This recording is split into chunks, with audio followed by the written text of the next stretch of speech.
Now it's time for the last word with the great Jonathan Capehart in for Lawrence. Good evening, Jonathan. Good evening, Rachel. I'm going to let you off early. Go home. Good night. Bye. Thanks, Rachel.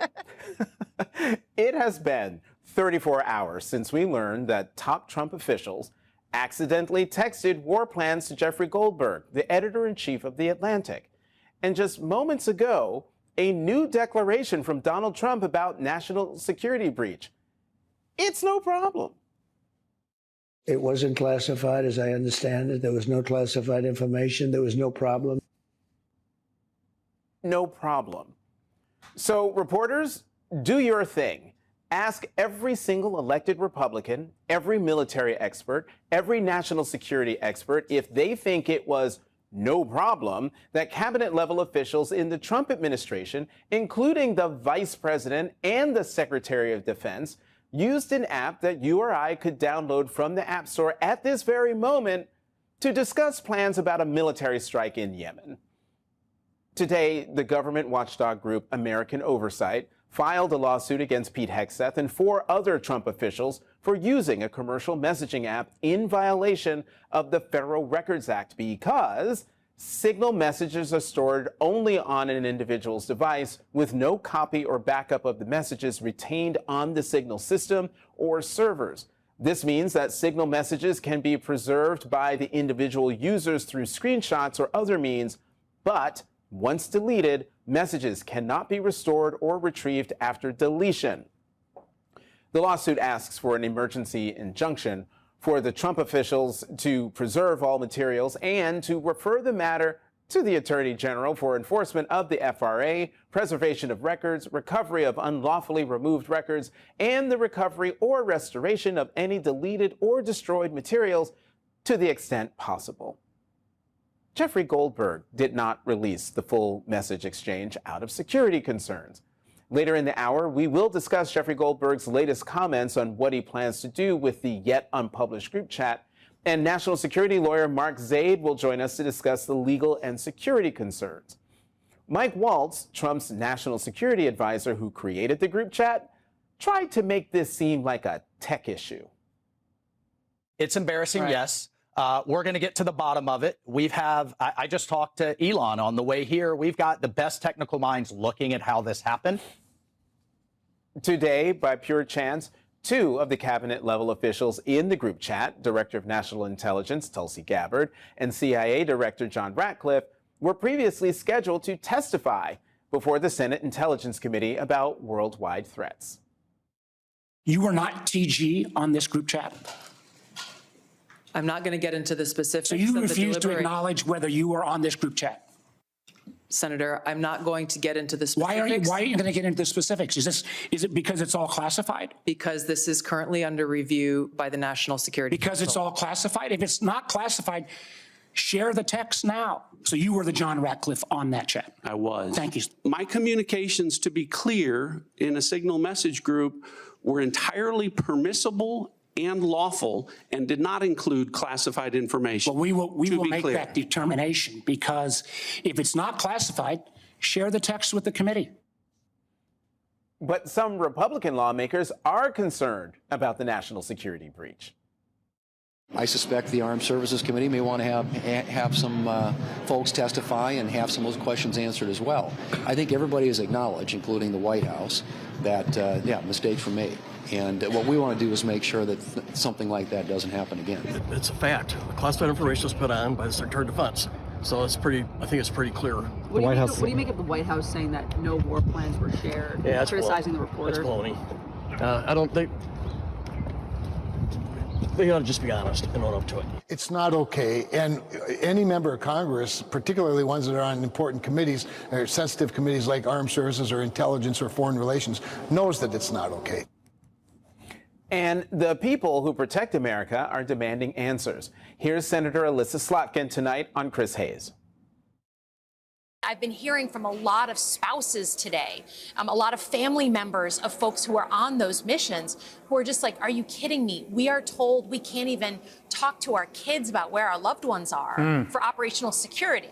And you're putting this out as the Secretary of Defense. So as far as I'm concerned, the spouses have better operational security on their Facebook groups than the Secretary of Defense has in providing that to our adversaries or anyone who has the ability to hack him.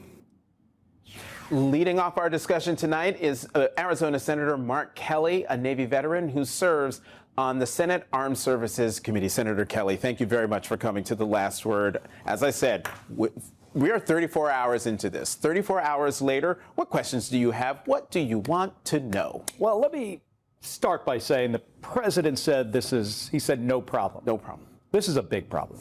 It is significant.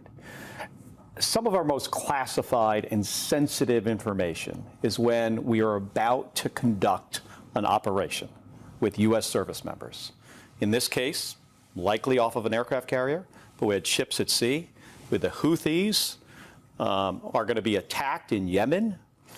By sharing information on an unsecured platform, you're putting all of those individuals at significant risk. This is the kind of information that our adversaries want.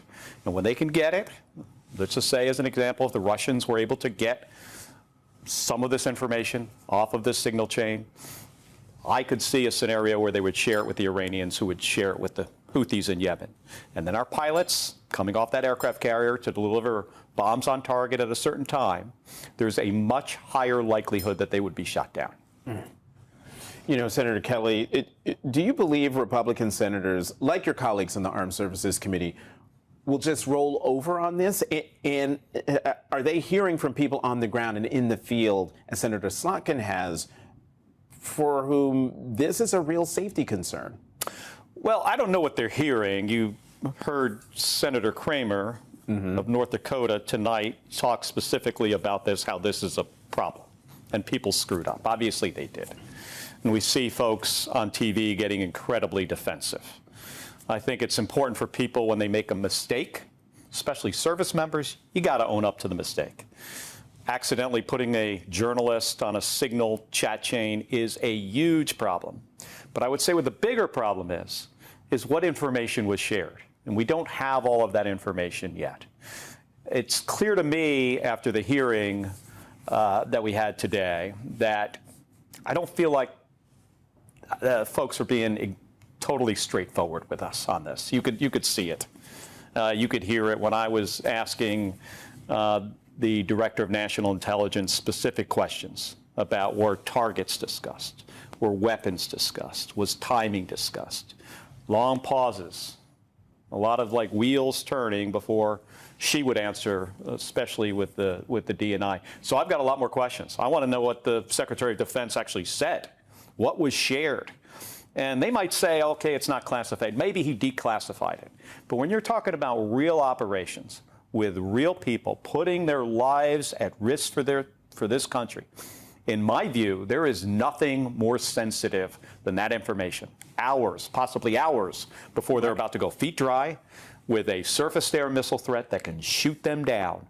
That is the stuff that we've got to hold very close. Two questions. Do you believe the Trump administration has this chat? Does the president have this chat? Yes, absolutely. I totally believe that they have it. I mean, the journalist just says he hasn't released it yet because he feels this is sensitive information, and he didn't want to put it out there. Well, I think the Secretary of Defense, because my feeling is that the sensitive information came from the Secretary of Defense, put it on the signal chain, hasn't been released yet. If they say it's not classified, why doesn't the Secretary of Defense step up and show us on the committee, first privately or share it publicly? They say it's not classified. Then let me decide and let the other members of the committee and the other members of the United States Congress take a look at this information. Given what you read in Jeffrey Goldberg's piece on this and his detailing what he saw on that chat, do you believe that Jeffrey Goldberg, what he saw in that Signal thread, was classified information, particularly the fact that he notes that they named a CIA operative and he opted not to publish that person's name? Yeah, he didn't want to publish the name, but Director Ratcliffe in the hearing today mentioned, I think he was referring to this individual. He said he's not undercover. You still do not want to be mentioning people that work at the CIA. The bigger problem here, though, is when you're talking specifics about targets. That means where they're going. What time are they going to get there, or what time are they launching from an aircraft carrier? It's incredibly sensitive. What kind of weapons they're using. Our enemy could then, if they knew what kind of weapon it was, they could figure out maybe where the release point would be. They could look in that part of the sky. They could use their surface-to-air missile system to focus on that area. And yeah, I've flown combat missions. I've had a missile blow up next to my airplane in Iraq on my first combat mission. It is not a place you want to be. And the worst thing about it would be to find out later that something our government did put that pilot at further risk. How did it make you feel as a veteran to read Jeffrey Goldberg's? Well, it's not only reading it. I mean, I felt worse today.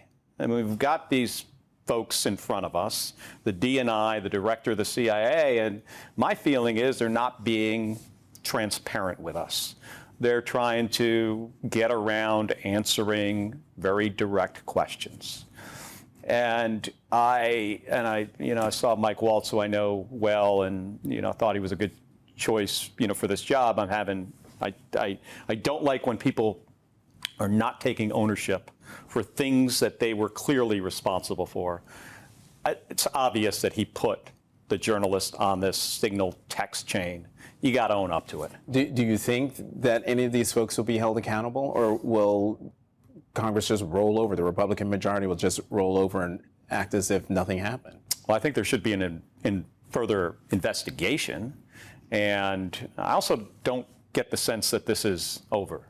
Mm-hmm. We're 36 hours in, and nobody is denying that there is a lot more information out there. And the information that remains to be seen by the public and also by me, I sit on the Intelligence Committee and the Armed Services Committee, is what did the Secretary of Defense say about these strikes? What weapon systems were used? When did they launch? When did he say it? Did he say it before the mission, or did he say it after? If he said it after the mission, right, that this just happened, that is way less important and concerning. If he said it before, let's say he said it hours before the pilots are getting ready to launch off an aircraft carrier, or you're launching some other weapon system, that is a big effing deal. Could you, we're over time, but I have to ask you this. Could you get the text thread, the signal thread from Jeffrey Goldberg? I don't know. Possibly. I would imagine he would have it. I imagine Pete Hegseth has it. As you know, Signal has disappearing messages. Right. When did they find out? Then who took screenshots? Well, we know from Jeffrey Goldberg's story that he took screenshots. He shared them. There's one. He shared them. I would expect that when that story was written, depending on the time frame of the message, if they were still available, I would expect that some other folks on that text chain would have screenshotted them. So they knew what they were dealing with. Senator Mark Kelly of Arizona, member of the Senate Intelligence and Armed Services Committees, thank you very much for coming to The Last Word. Thank you. Thank you, Jonathan. And joining us now, Washington Congressman Adam Smith, top Democrat on the House Armed Services Committee. Congressman Smith, so the Yemen operation discussed is over, but does that mean the information disclosed is not relevant or possibly actionable by a bad actor who could obtain it? Well, look, this is very problematic. What it means is they have an insight into a weakness, certainly going on the Signal app, but also just the incredible breach of security here. And I completely agree with Senator Kelly and all of his analysis about why this is problematic, and just say, well, it's not classified. Well, the president and the Secretary of Defense have an enormous amount of power of deciding what is classified. The question of whether or not it's classified isn't really the important one. The question is this sensitive information that is dangerous to be sharing over open channels prior to an operation? And the answer to that question, as Mark just explained quite well, is yes, 100%. And also we should ask the question, if the Secretary of Defense and the President of the United States think that advanced targeting information that, as Mark explained, tells tells you where our pilots are going to be and when they're going to be there ahead of the operation. If they think that information isn't classified, then they are way crazy incompetent to do the job that they're supposed to be doing. And that, to my mind, is the real issue. And I'm not going to rehash everything Mark said, because I think he summed it up pretty well. The issue is Secretary Hegseth, is this whole team competent to be in charge of our national security operation? If they do something like this on a Signal app, sharing this information, and then act like it's not really a big deal, everybody will tell you, Republican, Democrat, anyone involved in this, it is a big damn deal that they ought to care about.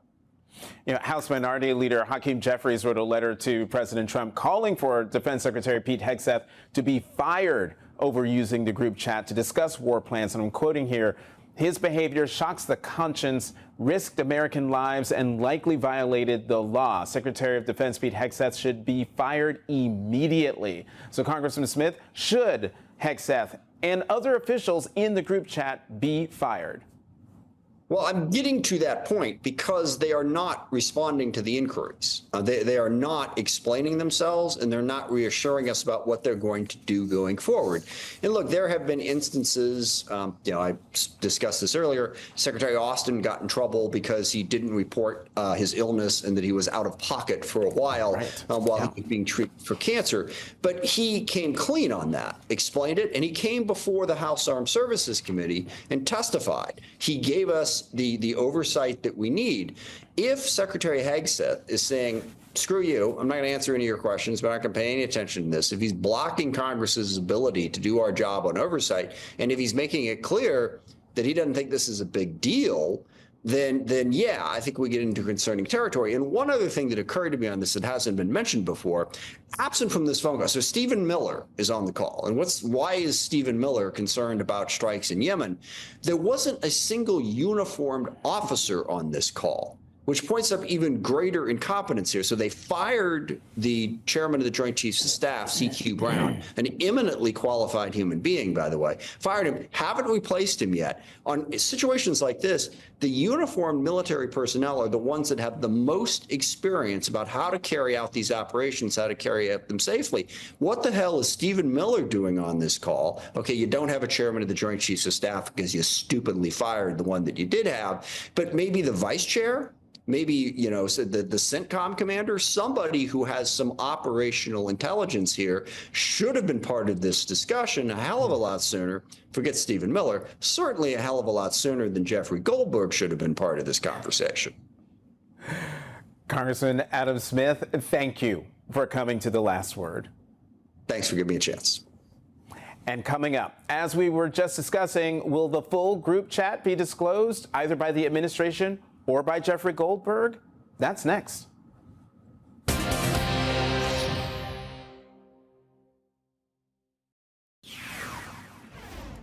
Okay, here's what we need to understand about crises in the Trump administration.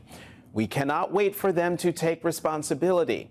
America's first criminal president is not going to admit wrongdoing or feel shamed.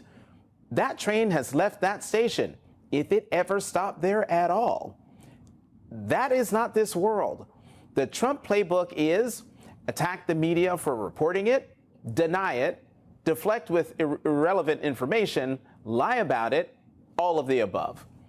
All of that has happened since the Atlantic's editor-in-chief, Jeffrey Goldberg, published his stunning report about top officials accidentally texting war plans to a group chat on a commercial messaging app that inadvertently and inexplicably included him.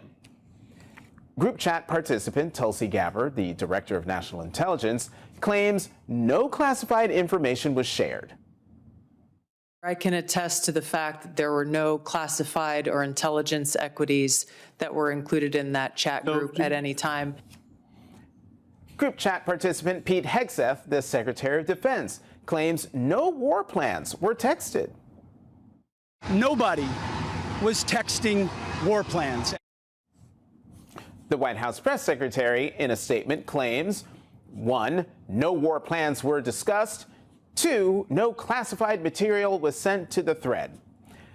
Donald Trump says the material wasn't classified, but he won't say how he knows that. Who told you that information was not classified? Another Which of your question, national please. security? Okay, right now, 34 hours since The Atlantic broke this story, we still do not know the answers to some very basic questions. Question 1, has Trump seen the full group chat thread himself? NBC's Garrett Haake reports Trump read the Atlantic article, but Jeffrey Goldberg deliberately did not publish the sensitive, potentially classified material.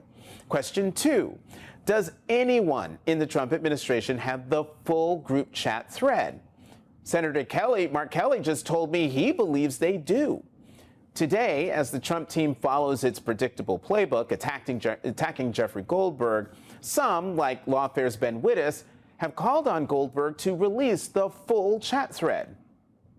Since the DNI and the CIA director have both testified that there was no classified information in the Atlantic's Houthi PC small group thread, there is no reason for the magazine not to release the entire thing. I call upon it to do so. It's possible that the Trump plan for surviving this national security breach is a bet that Jeffrey Goldberg won't call their bluff. Or maybe he will? Here's Jeffrey Goldberg in an interview with the Bulwark's Tim Miller today. My obligation, I feel, is to the idea that we take national security information seriously.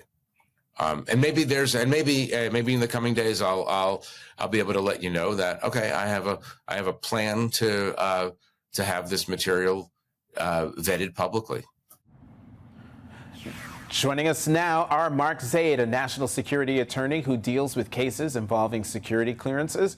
He's also the co-founder of Whistleblower Aid, a nonprofit legal organization that helps public and private sector workers report and expose wrongdoing. And Tim Miller, writer-at-large for The Bulwark and an MSNBC political analyst. Tim, you spoke to Jeffrey Goldberg today. What was your sense of what The Atlantic does next with the material in his possession? Look, for starters, you could just tell he's really wrestling with this. He wants to act responsibly. He does not want to release any information that might, expose, classified information or sources and methods or anything like that. I mean, he's abundantly clear about that. And I think had the Trump administration not done the playbook that you laid out there at the top, Jonathan, and had they done something different from them, which was to say, you know what, we screwed this up. We appreciate Jeffrey Goldberg being responsible with this info. We apologize, or, something to that effect. I don't think that he would have released it. But now they've put him in a really big bind. And they're out there attacking him. The National Security Advisor is on Fox just about an hour or two ago saying Jeffrey Goldberg might have deliberately gotten into the chain, implying he might have hacked his way into the chain or something to that effect. He's just advancing total conspiracy theories. They're smearing him. The Secretary of Defense smeared him. And, I think that Senate Democrats on the Intel Committee now think, are going to want to see this. So I don't know. I don't have any inside intel on what Jeffrey plans to do, but I do think they've put him in a tough situation. I think he's much more likely to release it than had they handled this responsibly. Mm-hmm. And Mark, let's talk about the legal considerations here, setting aside the question of whether classified material was or wasn't discussed. Does a random civilian reporter wrongly included in a group chat have any legal obligations when it comes to classified material? They do. Frankly, anyone who is in possession of, and it's national defense information is what the Espionage Act actually speaks to, but in modern times that is classified. And the statute can apply to those of us without clearances. I guess I don't have a clearance anymore, according to President Trump, but we'll see. But like if you have a copy of No Easy Day, which was the book on the killing of bin Laden, I was actually an expert witness for the author. The government takes a position there's classified information in it. Now, Jeffrey did the responsible thing in keeping the key information out of his article, and I applaud him for that. And what he should do, not what my colleague Ben Wittes is suggesting, I wouldn't go that far. He should give the contents to both the Republicans and the Democrats on the House and Senate Intelligence Committees. Let them see the text messages, and then they can decide what they're going to do with that. And maybe they'll call Hegseth bluff if, in fact, there are war plans, or maybe they'll say Hegseth is right. But he shouldn't just publish it out there, because just because the administration is saying now it's not classified, let me tell you, I have litigated against the government for 30 plus years to declassify information. If what Jeffrey described is accurate, that is classified by every executive order that has existed in the last half century. Mark, let me stick with you here for a minute, because there's something that Senator Kelly was saying when he was here at the top of the show. I noticed he kept talking about sensitive information. Is there a distinction between sensitive information and classified information? Is one more having possession of one more illegal than the other? Yes. So again, the Espionage Act actually could apply to unclassified information that is national defense information. You have classified information, confidential, secret, top secret, TSSCI, things like that. You have protected information like attorney-client privilege, work product, things like that. You have sensitive information. There could be for official use only, which is not supposed to be used any longer, but still is by some agencies, or controlled unclassified information. And there are all different standards that apply mostly to those in the government who have access to it than the public. For us, for reporters, for the public who don't have clearances, it's really, is it classified, is it not classified for the most part? But, you know, we don't know what this information is yet. So, you know what? Let the proper oversight authorities handle it. And let Jeffrey step back, make sure he's not in trouble so he doesn't get prosecuted, and we'll find out. Tim, with its impulses of no shame, no admission of wrongdoing, how can the media hold this administration accountable? Well, that's a complicated question we've been dealing with for a decade now, Jonathan. But look, Mike Waltz did not look like a guy that was very stable in his position tonight on Laura Ingraham, doing the dog ate my homework, you know, maybe somebody broke into my Signal thread excuses. We have seen this in Trump 1.0, where people in the administration were held accountable, just didn't happen to be the president himself. You know, look, I think that it's important in these types of situations for the media and for advocates, for the Democratic Party, for anyone that wants to publicize information, to do so in a way that reaches kind of outside of political bubbles, because I do think that these guys are going to be susceptible to political gravity just like anybody else if if it comes away and they just look completely incompetent in a manner that people decide is going to put their lives or their security at risk. Tim Miller, Mark Zaid, thank you both very much for coming to The Last Word. And coming up, Trump's new pick to head the Social Security Administration is a self-described dodgy person. That's next.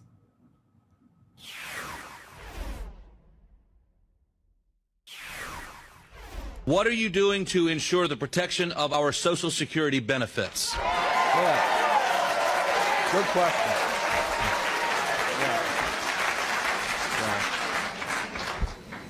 President Trump has made it clear, and any changes to Social Security are not on the table, and I will not cut your Social Security. The question was about Social Security, and what she's accusing me of is standing by while it is being dismantled by DOGE. That is absolutely 100% untrue. Absolutely 100% untrue. DOGE is not dismantling Social Security. All month long, Republicans have faced angry voters with very real, very legitimate, and very loud fears that Elon Musk's, it's Doge, but it's dodgy, is dismantling Social Security. Ahead of today's confirmation hearing of professed dodgy person Frank Bisignano to lead the Social Security Administration, the Washington Post reports, quote, the Social Security Administration website crashed 4 times in 10 days this month because the servers were overloaded, blocking millions of retirees and disabled Americans from logging into their online accounts. In the field, Office managers have resorted to answering phones in place of receptionists because so many employees have been pushed out. The agency no longer has a system to monitor customer experience because that office was eliminated as part of the cost-cutting efforts led by Elon Musk. For now, the agency is run by a caretaker leader in his 6th week on the job who has raced to push out more than 12% of the staff of 57,000. He has conceded that the agency's phone service, quote, sucks, and acknowledged that Musk's U.S. Doge service is really in charge, pushing a single-minded mission to find benefits fraud, despite vast evidence that the problem is overstated. The turmoil is leaving many with less access or shut out of the system altogether, according to those familiar with the problems. The millions of seniors and disabled Americans who rely on Social Security checks as their primary source of income have a right to complain about potential disruptions to Social Security.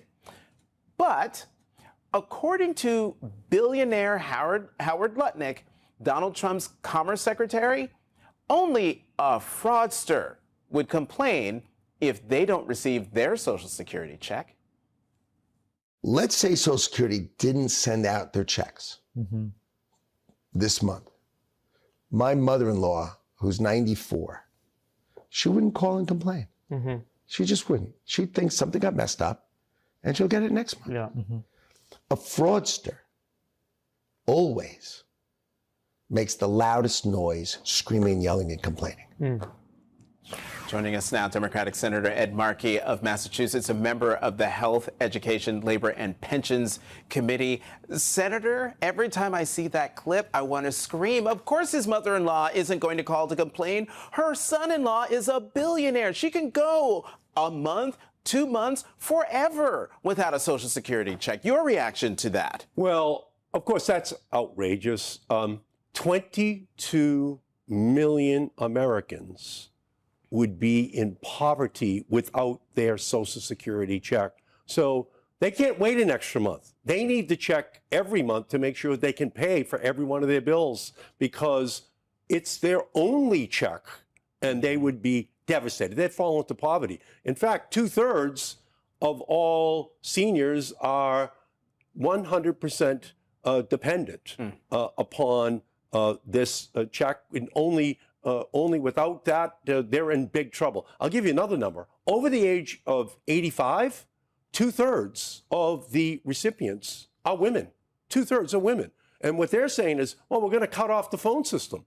We're going to make you go to the office so that you have to, in fact, qualify in person. So to the extent to which these seniors, these 90-year-olds, didn't take the computer course 30 years ago, they're going to be in big trouble. And Howard Lutnick, God bless his mother-in-law, she's got a son-in-law who's a billionaire. 99.999% of all American seniors do not have a billionaire son-in-law. So it is absolutely absurd, and it's all part of this attempt by Trump and by Musk to call it a Ponzi scheme, to say that people who are 200, 300 years old are trying to collect, to cast a cloud over a system constructed 90 years ago that provides security for seniors that had never before existed in our nation. Senator, let me have you listen to what Frank Bisignano, President Trump's pick to serve as the Social Security Commissioner, said in his confirmation hearing before the Senate Finance Committee. Watch this. When you have a system that is not working now, do you think it's a great idea to lay off half of the employees? I don't know if, do I think it's a great idea to lay off half of the employees when a system doesn't work? I think the answer is probably no. Senator, what do you make of his answer? Obviously, they're trying to implement a plan of designed neglect. They're doing it at the EPA. They're doing it at the Department of Energy. They're doing it at the Department of Education. They're attempting to undermine their actual efficiency of these agencies, and they now have Social Security in their crosshairs. They're actually going to try to undermine the confidence which the American people have in the Social Security system, which is a lifeline for 70 2 million Americans on a monthly basis. So all of this is all part of the DOGE plan. And by the way, Mr. Bisignano, he says he's a Doger. So why would they be doing anything differently at the Social Security Administration than they're doing at every other federal agency? Senator, what are you hearing from your constituents in the Commonwealth?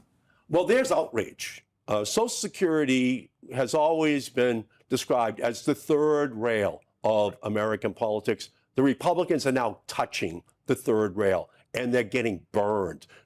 Americans do not want Social Security to be undermined. They want it there as a reliable source of funding, as they do Medicaid, as they do Medicare, as they do the Affordable Care Act. They're attacking all of these programs, which are the underpinning of the protection for all American families. And Social Security is at the top of the list. That's what began in 1935 to transform our nation, to give security to our seniors. And people in Massachusetts, but across the country, are up in arms at their attempt to undermine this most sacred of all American programs. And with that, we're going to have to leave it there. Senator Ed Markey, the Commonwealth of Massachusetts, thank you very much for coming to The Last Word. Great to be with you. Thank you. And coming up, as Elon Musk and Donald Trump continue to take a chainsaw to the federal government, now they're coming for food benefits for the poorest Americans. Today, Democrats held a meeting on Capitol Hill to expose the truth because Republicans refused to do so. That's next with Congresswoman Angie Craig, the top Democrat on the Republican-controlled committee that should be investigating this.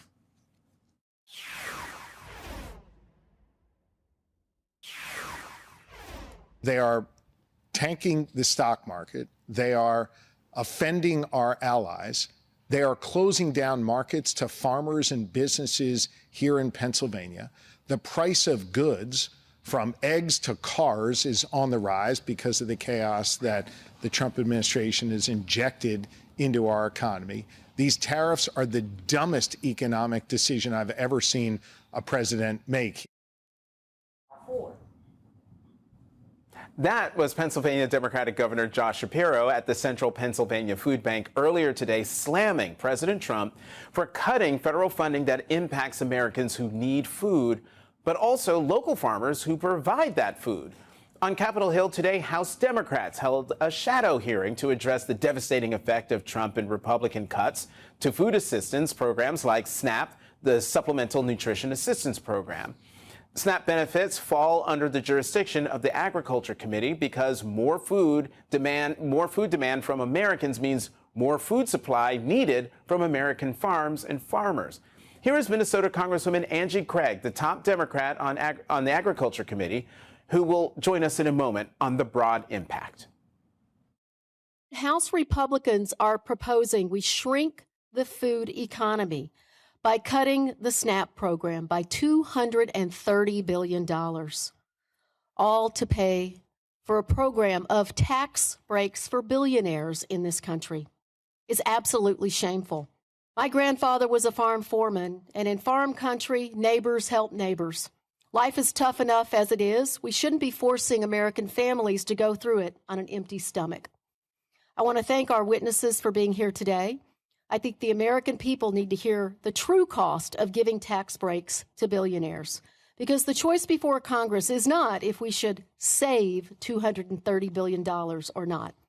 The choice is whether to make America hungrier and poorer so a handful of billionaires can get richer while the middle class continues to get screwed in this country. We will fight every step of the way to stop this bill. And joining us now is Minnesota Congresswoman Angie Craig, the top Democrat on the House Agriculture Committee, which has jurisdiction over SNAP benefits. Congresswoman Craig, thank you for coming to The Last Word. House Democrats have called it the, quote, the Republican scheme to dismantle SNAP. How bad would these cuts be, and how many people would be impacted? Well, let's frame what we're talking about here. People who get food assistance from SNAP get $6.20 a day. And $230 billion in cuts would take that back to about $5 a day. Think about that for just a minute. We're talking about people who have children that they need to feed. We're talking about veterans who have this assistance. We're talking about America's seniors. And all of that would be bad enough if we didn't all know exactly why it's happening. But they want to use it to pay for tax cuts for billionaires. It is truly shameful, as I said in the hearing today. I mean, you come from a Minnesota farming family. Trump has made many broken promises to America's farmers. What are you hearing is their biggest concern? Well, look, when you think about SNAP, $230 billion in cuts, that's $23 billion in direct cuts to farm income. This is cutting farmers' business back home. And that's not just all it is. Think about the supply chain. It's the truckers who drive that food to the grocery store. It's the retailers who sell that food. And of course, it's hungry children and veterans and seniors in our country. On top of cutting food assistance locally to food banks, direct farm food to food banks just this week. So it's really an egregious time. This administration has an all-out assault on the farming community right now, from my perspective. You called for more bipartisanship as well during today's hearing. Have any of your Republican colleagues shown any willingness to stick their neck out to defend America's vulnerable families? Well, my colleagues are always concerned about waste, fraud, and abuse.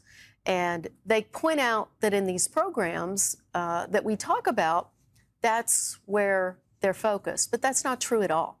Where they're focused is on cutting the actual benefits. And they say they're not, but what I see is if you're going to look into my committee and you're going to take $230 billion away from it, the only place you're going to get that is taking food right out of the mouths of children in our nation.